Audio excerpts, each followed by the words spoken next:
Bismillahirrahmanirrahim. Assalamualaikum warahmatullahi wabarakatuh. Sahabat-sahabat dimulakan Allah, pujian bagi Allah Subhanahu wa taala, salawat terindah kita kirimkan untuk baginda Nabi Muhammad sallallahu alaihi wasallam. Ada pertanyaan yang lumayan berat mengenai tema-tema kecintaan kepada Allah yang biasa disebut dengan wahdatul wujud. Wahdah berarti kesatuan. Wujud berarti keberadaan. Wahdatul wujud berarti yang wujud hanya satu. Tidak ada dualisme wujud, hanya ada satu yang wujud. Itu yang disebut dengan wahdatul wujud. Beda dengan ittihad. Ittihad ada persatuan satu dengan dua. Ada dua subjek yang berbeda lalu bersatu menjadi satu wujud. Begitu juga hulul. Perbedaannya ittihad dari yang rendah kepada yang tinggi, dari hamba kepada Tuhan, hulul dari Tuhan kepada hamba.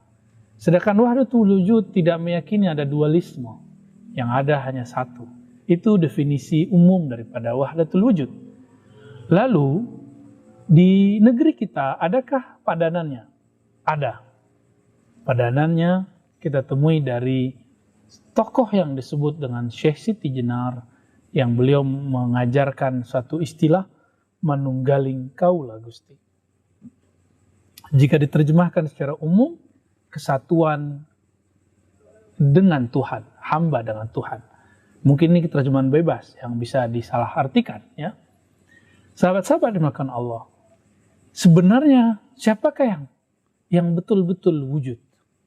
Yang dia ada tanpa diadakan. Ini yang kita sebut dengan wajibul wujud. Dia adanya tidak pernah diadakan. Dia ada karena memang dia bisa ada dengan dirinya sendiri. Kita ini ada secara fisik karena orang tua kita menikah, lalu kemudian lahirlah kita. Lalu mereka karena orang tua mereka. Begitulah terus sampai kepada baginda Nabi Adam alaihissalam.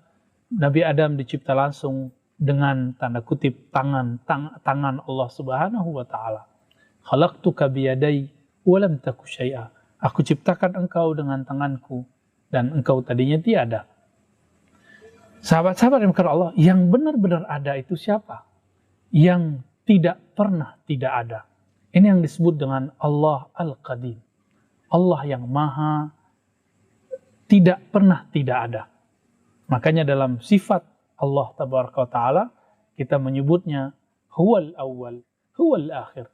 Dialah maha awal. Ini yang disebut qadim. Karena hanya dia yang tidak pernah tidak ada. Sedangkan selain dia, selain Allah, pernah tiada. Saya, kita semua, alam semesta ini dulu tiada, lalu Allah adakan. Oleh karena itu, kita ini sebenarnya di sisi Allah tidak ada. Inilah makna La ilaha illallah wahdahu la syarikalah. Wiridan kita ba'da salat yang diajarkan dalam Sahih Bukhari dan Muslim, dan hadisnya pasti sahih. Bahwa tiada yang berhak disembah kecuali Allah. Wahdahu la syarikalah. Dia maha sendiri dengan kesendiriannya, tiada yang menyertainya. Dalam hadis Imam Bukhari, Abu Musa al-Asy'ari bertanya kepada baginda Nabi, "Wahai Rasulullah, kaifa kana rabbuna?" Bagaimana sebenarnya hakikat Tuhan kita? Apa jawaban Nabi?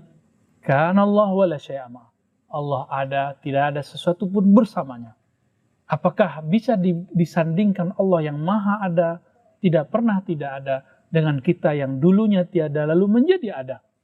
Yang membandingkan dan menyandingkan ini, dia telah terjebak kepada dualisme syirik. Ini syirik dalam bab ontologis, ya, dalam bab sumber, bukan teologis. Secara teologis, secara akidah, kita ada, Allah ada. Maka bukan hanya dualisme, bahkan banyak sekali keberadaan. Tapi sumber dari semua yang ada ini dari keesaannya. Dan yang benar-benar ada cuma dia. Karena kita yang ada ini disebut mungkinul wujud. Diadakan oleh Allah. Dari pancaran nur keberadaannya. Maka yang benar-benar ada hanyalah dia. Itulah makna wahdatul wujud.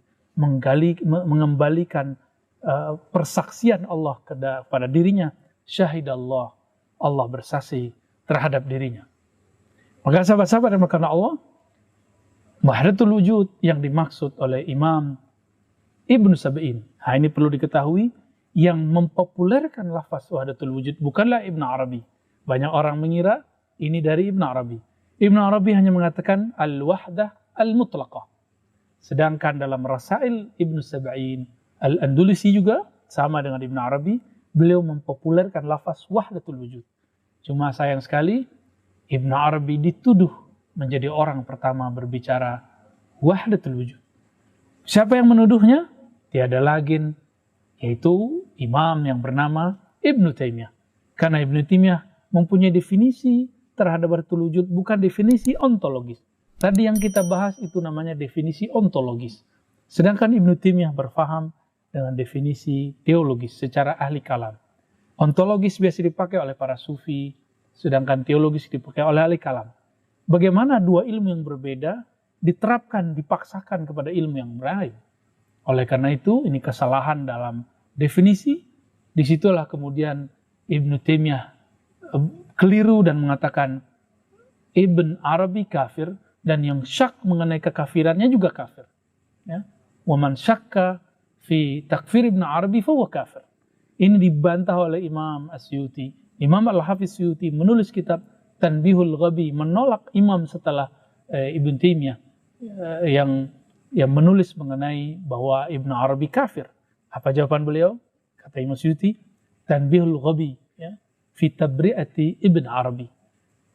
Peringatan bagi orang yang bodoh, yang tidak mengerti mengenai apa? Bahwa Ibn Arabi terbebas dari kekufuran yang dituduhkan. Seandainya orang yang tidak faham tidak mengomentari yang dia tidak fahami, tentu persoalannya tidak menjadi masalah. Wassalamualaikum warahmatullahi wabarakatuh. Assalamualaikum warahmatullahi wabarakatuh.